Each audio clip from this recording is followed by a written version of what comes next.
शुकदेव गोस्वामी जो है वो चेतावनी दे रहे हैं इस लीला को सुनाने से पहले। क्या चेतावनी दे रहे हैं? वो कह रहे हैं कि इस भगवान कृष्ण की ये जो रासलीला है इसकी नकल नहीं की जा सकती है। जिस तरह से महादेव ने हालाहल जहर पी लिया था, आप हालाहल जहर नहीं पी सकते हो। एक बूंद भी अगर हालाहल जहर पी लिया तो पता नहीं चलेगा उसका टेस्ट क्या है। नहीं, भगवान कृष्ण की रासलीला की नकल नहीं की जा सकती है। एक रासलीला का वर्णन आता है गर्ग संहिता में, महारास, जिसमें जानते हैं कितनी गोपियां थी, गर्ग संहिता में वर्णन आता है। उसमें 100 युद्ध थे। अब देखते हैं कि कौन नकल कर सकता है भगवान कृष्ण की रासलीला। लड्डू खाओ तो पूरा खाओ, आधा मत खाओ। भगवान कृष्ण रासलीला की इस बात को आपने स्वीकार कर लिया है तो ये भी जान लो कि रासलीला कैसे हुई। ये नहीं कि भगवान राम की लीला तो सुन ली और लीला सुनने के बाद पूछ रहे हो कि सीता जी भगवान श्री राम की माता थी। तो इस तरह से लीला नहीं सुननी है। तो सुनना है तो पूरा सुनो, शुरू से अंत तक। भक्ति ठाकुर ने लिखा है, चैतन्य शिक्षामृत में लिखा है कि कोई भी ग्रंथ पढ़ते हैं तो शुरू से अंत तक पढ़ना चाहिए, आधा आधा नहीं, otherwise you will become dry logician, dry debater. तो जो पूरा पढ़ेंगे तो समझ में आएगा कि रासलीला हमारे लिए संभव ही नहीं है, क्योंकि रासलीला 9 वर्ष की आयु में किया भगवान कृष्ण ने और गिरिराज जी को धारण किया 7 साल की उम्र में। ऐसा भागवत में भी बताया गया है। 7 वर्ष की आयु में भगवान कृष्ण गिरिराज जी को धारण किया। तो रासलीला करने से पहले गिरिराज जी को धारण करना पड़ेगा, पहला कंडीशन ये है जो हम कभी नहीं कर सकते। तो रासलीला में ऐसा क्या हुआ, 100 युद्ध थे। युद्ध का मतलब होता है ग्रुप। एक युद्ध में 100 करोड़ गोपियां थी।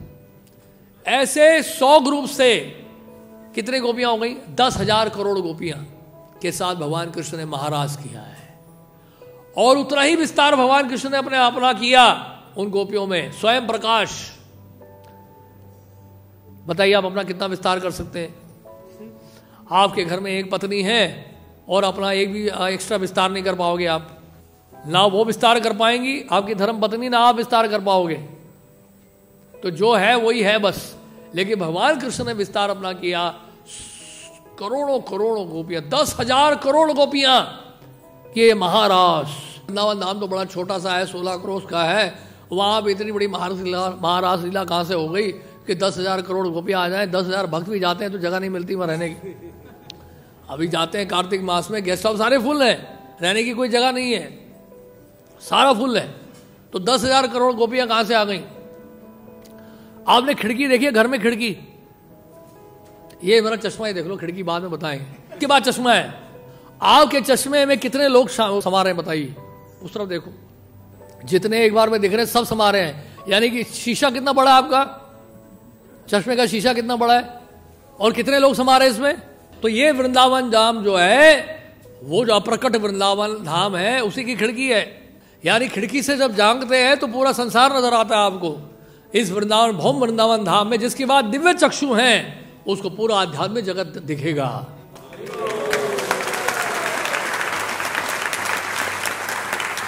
तो अपने भौतिक दायरे से मत नापिए इसको। Don't measure with your material vision. भौतिक दायरे से मत नापिए। जैसे खिड़की से पूरा संसार दिखता है, जिस तरह से चश्मे से पूरा टेम्पल हॉल दिखता है, उसी तरह से भौम वृंदावन में जब जाएंगे, अगर आपके पास दिव्य चक्षु हैं, अगर आपकी आंखों में प्रेमांजन है, प्रेमांजन अछुरित भक्ति विलोचने न संत सदैव हृदयेषु विलोकयन्ति, तो आपको पूरा वृंदावन धाम दिखेगा, एक्सपैंडेड। और कोई सीमा ही नहीं है। वृंदावन धाम की कोई सीमा ही नहीं है, अनलिमिटेड है। जितना देखोगे उतना एक्सपैंड होता जाएगा।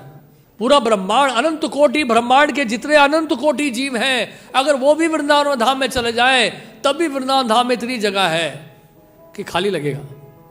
आप कई बार सोच रहे होंगे इतने लोग लिबरेट हो गए, इतने लोगों को स्वरूप सिद्धि मिल गई, इतने लोग और धाम चले गए, इस्कॉन के भक्त बनाए जा रहे हैं, इस्कॉन भक्त बनाया जा रहा है, तो कई लोग धाम जाएंगे आने वाले समय में। गोलोक वृंदावन में इतनी जगह है? ऐसा पूछ सकते हैं आप।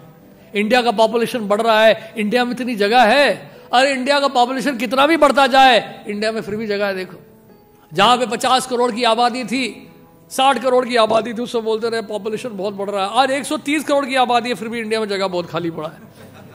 आप गए थे साउथ इंडिया, जो गए, कौन गए थे साउथ इंडिया ट्रेन में? वो आए नहीं बेचारे, वो इतने थके हुए हैं, निकल नहीं पा रहे कमरे से बाहर, वो वहीं पे कमरे में ही है, वो आया नहीं, कोई ट्रेन वाला कोई नहीं आया इधर। तो जिन्होंने यात्रा की, आप गए थे, आपने देखा ट्रेन में कितना खाली जमीन था रास्ते में, खाली जमीन कितनी थी रास्ते में। तो 130 करोड़ आबादी होने के बावजूद भी इंडिया में अभी भी लैंड अवेलेबल है। ये तो भौतिक दायरे की बात कर रहे हैं हम लोग, और आध्यात्मिक जगत की तो आप कल्पना भी नहीं कर सकते। और ऐसे महाराज को देखने के लिए देवी देवता उत्सुक थे कि कब आएगा द्वापर युग। नारद जी इसलिए उन्होंने एक्सेलरेट किया, जल्दी जल्दी वध करवाया उन्होंने, बार बार कंस को सूचना देकर, क्योंकि नारद जी ये सब देखना चाहते थे, भगवान कृष्ण की लीलाओं को देखना चाहते थे, राधारानी का दर्शन करना चाहते थे। नारद जी जल्दी जल्दी हो जाए सब कुछ, बहुत आतुर थे, लोलुपता थी उनके अंदर, इसलिए कंस को प्रेरित किया, जल्दी जल्दी करो, जल्दी जल्दी कि भगवान कृष्ण आ जाएं, अष्टमी के दिन अष्टम गर्भ में भगवान कृष्ण प्रकट हो जाएं।